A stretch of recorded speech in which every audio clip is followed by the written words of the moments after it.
introduce the rehabilitation concept that includes neuromuscular functional assessment and treatment called dynamic neuromuscular stabilization.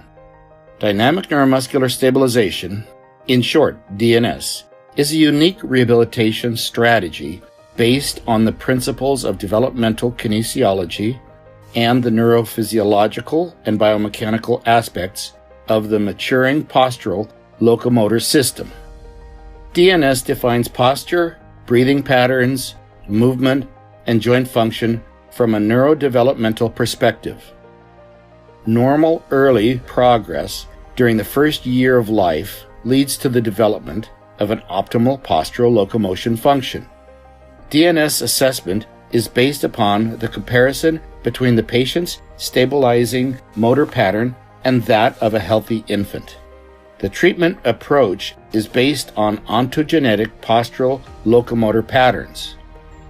Optimizing the distribution of internal forces of muscles that act on each segment of the spine and/or any other joints is the primary goal of this treatment approach. One of the most important neurophysiological principles DNS applies is the relationship between the CNS control mechanism, muscle function, and the anatomical parameters of the skeleton. The correct central program, that is, the physiological development, enables balanced muscular coordination, which ensures an optimal movement strategy resulting in optimal formative influences on skeletal structures and thus ideal morphology. Here is an example. What are the differences in shape between the newborn and adult femur? The newborn has a femoral neck shaft angle of 150 degrees, whereas the norm for an adult is 125 degrees. During human development, the muscles are used differently in specific developmental positions, forming the maturing bone as it grows. If the brain develops physiologically, optimal muscle coordination occurs and the child presents with physiological movement patterns, ensuring optimal skeletal function. Generally, we can say the function forms the structure and the structure then serves the function. Under pathological conditions, we can observe not only abnormal postural locomotion function. You can see that the patient is not able to stand or walk independently and requires support from the use of crutches. Furthermore, bone and joint deformities occur as well. Generally stated, dysfunction deforms the structure. This rule is very evident in infants when the skeleton develops rapidly, but we can also observe such close relationships between structure and function in the adult population. Suboptimal postural development is imprinted into the morphology of the adult skeleton and muscular system. Here, you can see hypertonic paraspinal musculature related to lower rib cage flaring or abnormal position of shoulder blades. Dysfunctions can be presented in static, but even more in a dynamic situation, meaning during movement. Generally, we can describe three basic types of global postural movement patterns that occur during child development, in everyday life activities, and also during sports. First, we present an undifferentiated symmetrical movement pattern where both upper or lower extremities work symmetrically either in an open or in a closed kinematic chain. In the upper pictures, we can see that both the infant and the adult activate all four extremities in phasic function, which means in an open kinematic chain. Squatting, as can be seen in the bottom pictures, represents the situation when both lower extremities work in closed kinematic chains, serving for support, while both upper extremities are phasic, working in open kinematic chains. Secondly, we present the ipsilateral pattern, which occurs when the same side extremities work in a closed kinematic chain, serving for support. Meanwhile, Extremities on the other side of the body are phasic, working in open kinematic chains. We use the ipsilateral pattern whenever our body rotates. And finally, we use contralateral patterns whenever we want to move our body forward. For example, when we creep, run, walk, or climb. In this pattern, the opposite side extremities, for example, right upper and left lower limb, both work in an open kinematic chain, stepping forward. Meanwhile, the left upper and the right lower limbs work in a closed kinematic chain, securing body support. The IPSI and contralateral pattern develop simultaneously during the first year of human life. All three global motor patterns, undifferentiated symmetrical, differentiated ipsilateral, and contralateral patterns, are each fully dependent on trunk stabilization. Trunk stabilization is a prerequisite for all movements. Developmentally, trunk or core stabilization is completed at the age of 3 months. The cervical and upper thoracic spine is stabilized via well-balanced coordination between deep neck flexors and cervical spine extensors. Diaphragm, pelvic floor, and abdominal wall musculature regulate intra-abdominal pressure, which stabilizes the lower thoracic spine and lumbar spine from the front. Paraspinal musculature stabilizes the low back from behind. Perfect stabilization synergy keeps the chest and pelvis in a parallel position, allowing for spinal elongation. Trunk stabilizers must be active before the phasic movement starts. It is a feed-forward mechanism which occurs automatically. This animation demonstrates how the core needs to stabilize and maintain the neutral spine during hip movement.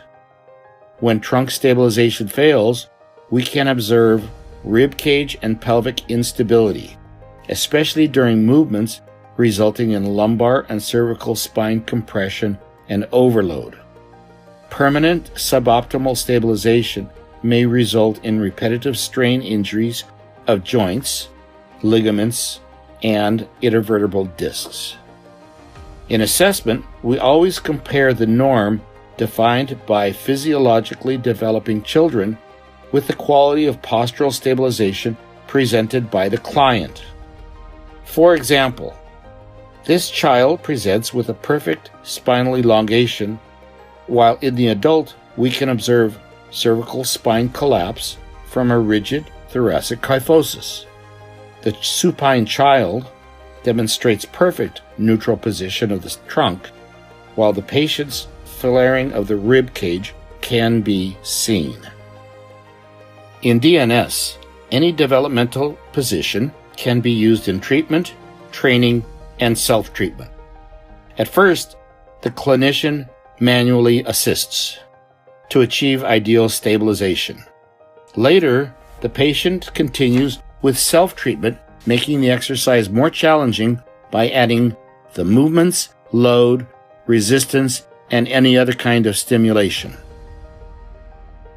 Dynamic neuromuscular stabilization serves numerous purposes. It is a functional diagnostic concept. DNS assessment is based upon the comparison of the patient's stabilizing pattern to that of a healthy infant. Developmental kinesiology helps us to explain and understand the etiology of various musculoskeletal disorders. The treatment goal is to achieve functional joint centration, global muscle coordination, and optimal trunk stabilization, ideal respiratory patterns, and good quality of motor function. Because DNS is based on neurophysiological principles, we can apply the concept in the assessment and treatment of various patients or clients, such as developmental problems in infants, poor posture and scoliosis in kids, to prevent and treat repetitive strain injuries in the athletic population, to treat common musculoskeletal disorders, neurological and orthopedic patients, and senior clients as well. In women, an important topic is pelvic floor dysfunction, pregnancy, or problems after labor and delivery. What exactly can we do for our clients? Let us introduce the most important topics we cover in DNS courses. It is critically important to recognize any suboptimal development in infants, especially during the first year of life. In pathological cases, it is necessary to start with treatment as soon as possible, before any abnormal movement patterns have become established. Therefore, in DNS pediatric courses, we teach course attendees how to distinguish normal and abnormal development during the first year of life. Applying DNS principles in infants during the first year of life, we can stimulate the achievement of important developmental milestones at appropriate times. We can stimulate symmetrical development. We can improve the quality of movement. We can educate the parents how to properly handle infants and what appropriate tools to use. When applying baby handling therapeutically, we stimulate the child to reach the position that is typical for the infant's developmental age in those instances when the child cannot adopt it spontaneously.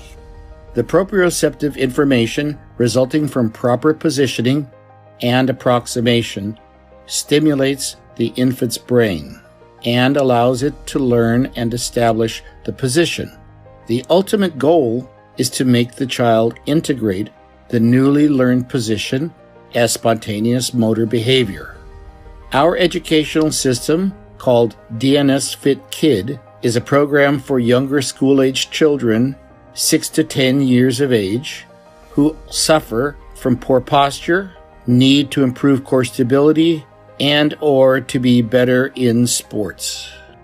The program consists of exercises based on 5 developmental positions. It serves as a home exercise program for children aimed at both the treatment and prevention of musculoskeletal pain. These exercises can also be used as a fundamental dynamic warm-up for not only common recreational play, but also youth athletic training. The DNS Exercise app and DNS Exercise Journal explains the developmental exercise positions to children in a fun, relatable manner, comparing them with the way animals characteristically move and pose. The concise text and colorful illustrations help to explain not only how the child ought to move, but also what they should feel during exercise movement or position. Details about how to detect and correct the common errors and movement faults typically seen with each exercise are included. To incorporate speech development while also helping train exercise transitions, movement therapy, mimicry, and team exercise, the DNS has included a variety of rhythmic songs to be sung by the user with every global movement routine. Why to apply DNS in sport? Optimal posture is a prerequisite for top athletic achievements and safe sports performance. Every sport has different training methodology, strategies, and tools. However, trunk stabilization is a cornerstone for every motion. Please compare the 2 exercising individuals. The lady performs with a poor quality of intra-abdominal pressure stabilizing mechanism while lifting her legs. As a result, she increases spinal lordosis and overloads the lumbar spine. On the contrary, the exercising gentleman demonstrates an example of excellent trunk stabilization and optimal intra-abdominal pressure control even when lifting the legs while exercising with the load in his hands. His back adheres to the floor due to increased intra-abdominal pressure, which stabilizes the spine ventrally, preventing hyperlordosis and lumbar overloading. Demonstrating command and control over each sport position and the transitions from each position is the goal of the entire movement. In sport training, DNS emphasizes functional joint centration, quality of movement, full body awareness, appropriate breathing stereotypes, sufficient stabilization for speed, endurance, strength, and increased quality of movement. DNS can also be applied in neurological patients with various central and peripheral nervous system disorders.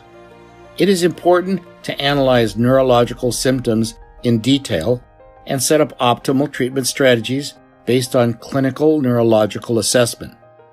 CNS disorders are analogous to ontogenesis reversed. That is to say, the greater the brain lesion, the more the patient's posture resembles that of the neonate.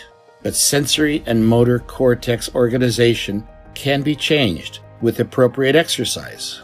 The DNS goal is to restart that organization and rehabilitate postural locomotion function toward higher developmental positions and better movement. Neurological patients frequently lose their independence and the ability to perform activities of daily living, thus suffering from reduced quality of life. CNS treatment goals are to address the clinical symptoms that can be influenced by postural training and sensory motor integration. The ultimate goal is to achieve the highest level of motor function, verticalization, and locomotion, allowing for maximum independence. Depending on the level of disability and available postural locomotor function, the condition of patients with neurological deficits can be compared to the developmental stages. The DNS therapeutic goal is to achieve the highest possible developmental stage, which means the highest possible degree of locomotion, even with reduced posture and movement quality. Neurological patients with different types of diagnoses may present with similar problems. For example, shoulder dysfunction may occur after stroke, peripheral nerve injury, in a patient with muscular dystrophy, or after spinal cord injury. In all of them, we aim to evoke maximum compensatory capacities allowed by present morphological limits and neurological deficits in order to achieve the best function. Here is an example of how we work with a patient with a C7-T1 spinal cord lesion. We train trunk stability in a developmental position called low oblique sit, which corresponds with the developmental age of 7 months. Trunk stability is critical for safely sitting in a wheelchair, transferring from the wheelchair to a bed or bath, as well as for breathing and for communication. Here you see DNS training in a stroke patient suffering from right-sided paralysis. Typical symptoms following strokes involve disturbed gait, disturbed balance, and sensory motor deficits on the paretic side of the body. The first goal is to stimulate sagittal core stabilization and appropriate breathing stereotypes. For such purposes, the 3-month developmental position can be used. Exercising in the low oblique sit, again corresponding with 7 months developmentally, the therapist controls trunk stabilization and supporting function on the paretic side in order to achieve optimal body awareness and postural locomotion function. Pain and range of motion must be simultaneously respected and controlled. The modern population is aging. On a daily basis, seniors must deal with various signs of functional and structural involution, such as decreased maximum aerobic capacity, general fatigue, sarcopenic muscular weakness, reduced sensory processing due to limited sight, hearing, and balance, and many other disturbances. Some symptoms may be positively influenced by DNS training. Endurance and difficulty of the modifications must be adjusted to meet the individual client's capacities. When exercising, the movement needs to be slow. The client must be fully aware of appropriate weight bearing of support segments and phasic movement performance. The goal is to maintain or increase range of motion and to maintain muscle strength. The exercise also has a positive effect on cardiovascular conditioning and cognitive function. We must always respect the individual limits of a particular client. When working with the aging population, it is essential to integrate stretching, self-mobilization, core stabilization, strengthening, endurance, and sensory stimulation within each series of exercises. DNS strategies can serve all of these purposes. All the programs should be integrated into daily life activities. DNS assessment and treatment follows the same principles, regardless of what kind of patient we work with. This is because DNS is not a technique.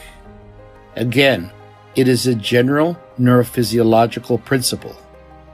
For more information, please visit the DNS website and subscribe to the DNS online library. Thank you for your attention.